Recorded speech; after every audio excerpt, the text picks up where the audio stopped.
नमस्कार. आज आपण एका अतिशय रंजक विषयाची माहिती घेणार आहोत.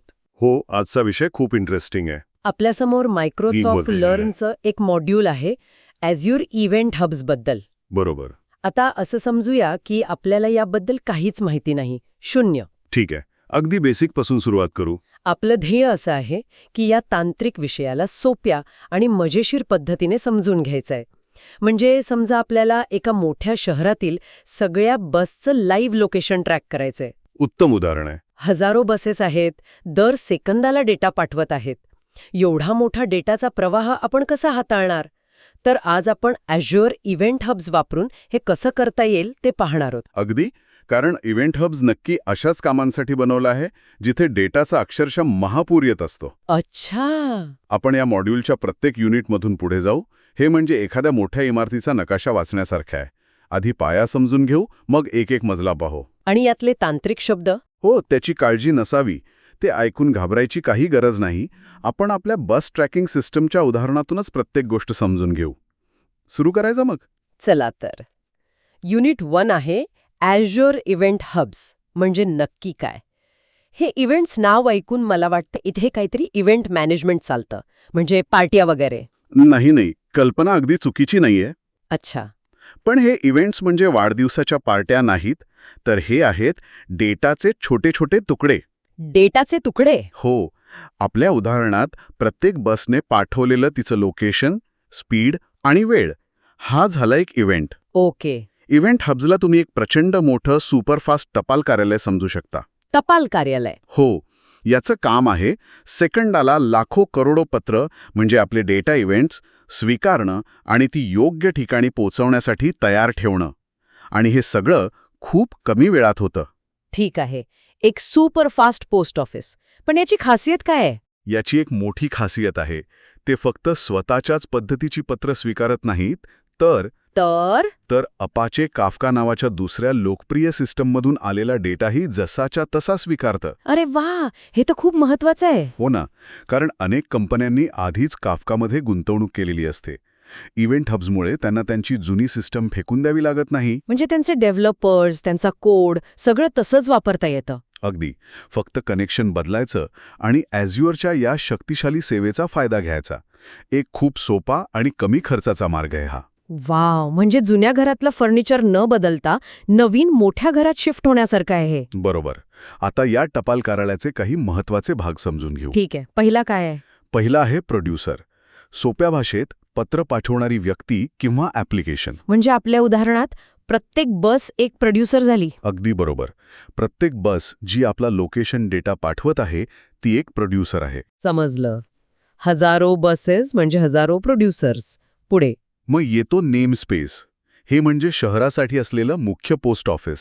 एक मोठी बिल्डिंग? हो. ज्याच्या आत तुम्ही वेगवेगळ्या कामांसाठी वेगवेगळे इव्हेंट हब्स म्हणजे विभाग तयार करू शकता. जसं की एक बसेससाठी, एक टॅक्सीसाठी आणि एक मेट्रोसाठी. कळलं. आणि इव्हेंट हब म्हणजे त्या मुख्य पोस्ट ऑफिसमधला एक विशिष्ट विभाग. म्हणजे आपल्या उदाहरणात बस ट्रॅकिंग विभाग. बरोबर. पण एवढ्या हजारो बसेसचा डेटा एकाच विभागात टाकला तर गोंधळ नाही का होणार? होणारच. म्हणूनच पुढचा भाग सर्वात महत्वाचा आहे, पार्टिशन. पार्टिशन? हो.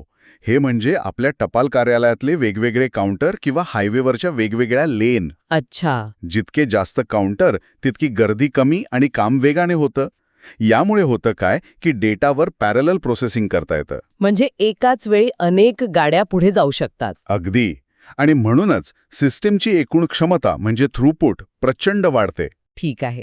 डेटा आला, लेनमध्ये विभागला गेला. आता तो स्वीकारणार कोण? त्यासाठी आहेत कन्झ्युमर, म्हणजे पत्र स्वीकारणारी व्यक्ती किंवा ॲप्लिकेशन. आपल्या उदाहरणात जे ॲप प्रवाशांना बसचं लाईव्ह लोकेशन दाखवतं तो एक कन्झ्युमर झाला. बरोबर. आणि दुसरा ॲप्लिकेशन जो या डेटाचं विश्लेषण करून ट्रॅफिक पॅटर्न शोधतो तो दुसरा कन्झ्युमर झाला. पण या दोन्ही ॲप्लिकेशन्सना तोच डेटा एकाच वेळी हवा असेल तर कसं होणार? उत्तम प्रश्न. इथेच कन्झ्युमर ग्रुप ही संकल्पना कामाला येते. Consumer group? हो. कल्पना करा, एका घरात वेगवेगळ्या लोकांना एकाच मासिकाची स्वतःची प्रत हवी आहे. ओके. प्रत्येकजण आपापल्या सोयीने ते मासिक वाचू शकतो की नाही? कोणीही दुसऱ्याच्या वाचनात व्यत्यय आणत नाही. हो, बरोबर. कन्झ्युमर ग्रुप अगदी तसंच काम करतो. तो एकाच डेटा स्ट्रीमच्या अनेक स्वतंत्र कॉपीज तयार करतो, जेणेकरून वेगवेगळे ॲप्लिकेशन्स तोच डेटा आपापल्या गरजेनुसार एकमेकांना त्रास न देता वाचू शकतात. हे ऐकून मला पबसब म्हणजे पब्लिश सबस्क्राईब पॅटर्नची आठवण येतेय. अगदी बरोबर. तुम्ही बरोबर धागा पकडला. म्हणजे इव्हेंट हब्स हा एक प्रकारचा सुपर स्केलेबल पबसब प्लॅटफॉर्म आहे असं म्हणू शकतो का आपण? अगदी. हे एक अत्यंत शक्तिशाली पबसब मॉडेल आहे, जे प्रचंड मोठ्या स्केलवर काम करण्यासाठीचं डिझाईन केलं आहे. ठीक आहे, पहिलं युनिट एकदम स्पष्ट झालं. आता दुसऱ्या युनिटकडे वळूया. डेटा आपोआप कसा सेव्ह करायचा. हो. हे टपाल कार्यालय खूप वेगवान आहे हे कळलं. पण याचा अर्थ पत्र आली आणि गेली, ती जपून ठेवायची काही सोय आहे का? म्हणजे उद्या मला गेल्या आठवड्याचा ट्रॅफिक पॅटर्न तपासायचा असेल तर. आहे ना. इथेच तर खरी गंमत आहे. अच्छा. मॉड्यूलमध्ये इव्हेंट हब्स कॅप्चर नावाचा एक भन्नाट फीचर आहे. कॅप्चर? हो. याला तुम्ही तुमच्या टपाल कार्यालयात लावलेला एक ऑटोमॅटिक झेरॉक्स आणि फायलिंग विभाग समजू शकता. Automatic filing? हो. जे काही पत्र म्हणजे डेटा आत येईल त्याची एक प्रत आपोआप तयार होते आणि ॲज्युअर ब्लॉब स्टोरेज किंवा ॲज्युअर डेटा लेक स्टोरेज नावाच्या एका मोठ्या डिजिटल कपाटात व्यवस्थित फाईल करून ठेवली जाते. वा, हे तर खूपच उपयोगी आहे. म्हणजे डेटा पाईपलाईनमध्ये तो डेटा वाचून स्टोरेजमध्ये टाकण्याचा कोड लिहिण्याची डोकेदुखीच गेली. अगदी. ती संपूर्ण डोकेदुखी हे फीचर काढून टाकतं. आणि हे सेट करणं अवघड असतं का? अजिबात नाही. अगदी सोपं आहे. तुम्हाला फक्त हे ठरवायचं आहे की किती वेळाने किंवा किती साईजचा डेटा जमा झाल्यावर ही फायलिंग करायची. उदाहरणार्थ दर 5 मिनिटांनी किंवा 100 मेगाबाईट पर लोकेशन डेटा जमा झाल्यावर एक फाईल तयार कर. हे सगळं आपोआप होतं आणि महत्त्वाचं म्हणजे यासाठी तुमच्या मूळ डेटा प्रवाहावर काहीही परिणाम होत नाही. एक मिनिट, तुम्ही म्हणालात की मूळ प्रवाहावर परिणाम होत नाही. मॉड्यूलमध्ये थ्रूपुट युनिट्स असा एक शब्द होता, त्याचा नेमका अर्थ काय? उत्तम प्रश्न. थ्रूपुट युनिट म्हणजे तुम्ही तुमच्या टपाल कार्यालयासाठी विकत घेतलेली क्षमता. म्हणजे ताकद? हो. एक थ्रूपुट युनिट म्हणजे साधारणपणे सेकंदाला 1 मेगाबाईट डेटा आत येण्याची आणि 2 मेगाबाईट डेटा बाहेर जाण्याची क्षमता. तुमच्या गरजेनुसार तुम्ही ही क्षमता वाढवू किंवा कमी करू शकता. ओके. कॅप्चर फीचर या क्षमतेवर कोणताही अतिरिक्त भार टाकत नाही, हे त्याचं वैशिष्ट्य आहे. ते बॅकग्राऊंडला शांतपणे आपलं काम करत राहतं. छान. म्हणजे मुख्य कामाला धक्का न लावता डेटा सेव्ह होतो. पण हा डेटा कोणत्या फॉर्मॅटमध्ये सेव्ह होतो? बरोबर. तो नंतर वापरता यायला हवा की नाही? हो. हा डेटा अपाचे ॲव्रो नावाच्या एका खास कॉम्पॅक्ट फॉर्मॅटमध्ये सेव्ह होतो. ॲव्रो? हो. हा एक बायनरी फॉर्मॅट आहे जो खूप वेगवान आहे आणि त्यात डेटासोबत त्याची रचना म्हणजे स्कीमा सुद्धा असते. यामुळे जागा वाचते आणि नंतर हडूप किंवा स्ट्रीम अॅनालिटिक्स सारख्या साधनांना तो वापरायला सोपा जातो. हां, आता माझ्या डोक्यात एक प्रश्न येतोय. हां. तो आपल्या तिसऱ्या युनिटशी संबंधित आहे. लाखो इव्हेंट्स एकाच वेळी आले तर? समजा ऑफिस सुटण्याच्या वेळी किंवा सणासुदीच्या काळात जसं रस्त्यावर गर्दी होते तसं एकाच वेळी हजारो बसेसवरून डेटाचा पाऊस पडू लागला, तर ही सिस्टीम कोसळणार नाही का? हाच तर खरा परीक्षेचा क्षण असतो. मग? इथेच पार्टिशन्ड कन्झ्युमर ही संकल्पना कामाला येते. एकाच व्यक्तीवर सगळा भार टाकण्याऐवजी आपण अनेक कन्झ्युमर कामाला लावतो. अच्छा. आणि या सगळ्यावर लक्ष ठेवायला इव्हेंट प्रोसेसर क्लायंट नावाचा एक हुशार मॅनेजर असतो. हुशार मॅनेजर? तो काय करतो? तो सगळ्या पार्टिशन्स म्हणजे आपले काउंटर्स कामाला लावलेल्या सगळ्या कन्झ्युमर्समध्ये समान वाटून देतो. म्हणजे कामाची वाटणी करतो. अगदी बरोबर. समजा तुमच्याकडे 16 पार्टिशन्स आहेत आणि 4 कन्झ्युमर ॲप्लिकेशन्स चालू आहेत. तर मग तो मॅनेजर प्रत्येकाला 4-4 पार्टिशन वाटून देईल. उद्या तुम्ही अजून 4 कन्झ्युमर कामाला लावले तर तो आपोआप प्रत्येकाला 2-2 पार्टिशन देईल. तो सतत तपासत राहतो. आणि जर एखादा कन्झ्युमर अचानक बंद पडला तर? म्हणजे समजा एखादी व्हर्च्युअल मशीन क्रॅश झाली तर? हाच तर त्या मॅनेजरचा खरा उपयोग आहे. जर एखादा कन्झ्युमर बंद पडला तर तो मॅनेजर त्याचं काम दुसऱ्या चालू असलेल्या कन्झ्युमरला देतो. म्हणजे काम थांबत नाही. कधीच नाही. मी एकदा एका प्रोजेक्टवर काम केलं होतं जिथे आमच्याकडे ही सोय नव्हती. रात्री 2 वाजता एक सर्व्हर बंद पडला आणि सकाळपर्यंत हजारो महत्त्वाचे ट्रान्झॅक्शन्स रांगेत अडकून पडले होते. अरे बापरे. हो. इव्हेंट प्रोसेसर क्लायंटसारखी गोष्ट तेव्हा असती तर आमची झोप वाचली असती. म्हणजे हे सगळं ऑटोमॅटिक लोड बॅलन्सिंग आणि फेल ओव्हर आहे. पण बंद पडलेला कन्झ्युमर जिथे थांबला होता तिथूनच पुढचं काम कसं सुरू होतं? नाहीतर डेटा सुटणार किंवा डबल वाचला जाणार. त्यासाठी चेकपॉइंटिंग नावाची प्रक्रिया वापरली जाते. चेकिंग? चेकपॉइंटिंग प्रत्येक कन्झ्युमर आपलं काम झाल्यावर त्या मॅनेजरला सांगतो की माझं या पार्टिशनमधलं इथपर्यंतचं काम झालंय. म्हणजे पुस्तकात बुकमार्क ठेवण्यासारखं झालं हे. अगदी. तो हा बुकमार्क एका स्टोरेज अकाउंटमध्ये सेव्ह करतो. त्यामुळे जर तो थांबला तर नवीन कन्झ्युमरला कळतं की कुठून वाचायला सुरुवात करायची. त्यामुळे डेटा सुटत नाही किंवा दोनदा वाचला जात नाही. बरोबर. याला ॲटलिस्ट वन्स प्रोसेसिंग गॅरंटी म्हणतात, जी आपल्या बस ट्रॅकिंगसारख्या महत्त्वाच्या ॲप्लिकेशनसाठी अत्यंत आवश्यक असते. एकही बस लोकेशनचा डेटा घाळवून चालणार नाही. हे सगळं ऑटोमॅटिक मॅनेजमेंट ऐकायला छान आहे, पण याचा काही तोटा आहे का? म्हणजे या हुशार मॅनेजरला चालवण्यासाठी काही अतिरिक्त खर्च येतो? हा एक अतिशय व्यावहारिक प्रश्न आहे. या मॅनेजरला स्वतःचं काम करण्यासाठी आणि ते बुकमार्क सांभाळण्यासाठी एका स्टोरेज अकाउंटची गरज लागते. म्हणजे थोडा खर्च आहे. हो, तो एक अगदी किरकोळ अतिरिक्त खर्च असतो, पण त्या बदल्यात जी विश्वासार्हता आणि ऑटोमेशन मिळतं ते खूपच जास्त मौल्यवान आहे.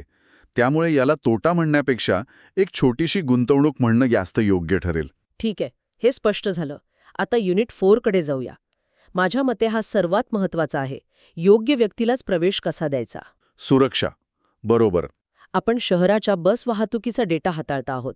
हा संवेदनशील डेटा असू शकतो. कोणीही येऊन आपल्या इव्हेंट हबमध्ये डेटा पाठवू किंवा वाचू शकतं का? अजिबात नाही. सुरक्षेची पूर्ण काळजी घेतली जाते. कशी? इथे प्रवेश नियंत्रित करण्याचे 2 मुख्य मार्ग आहेत. पहिला आणि सर्वोत्तम मार्ग म्हणजे मायक्रोसॉफ्ट एंट्रा आयडी वापरणे. ऑफिसच्या आयडी कार्डसारखं? अगदी.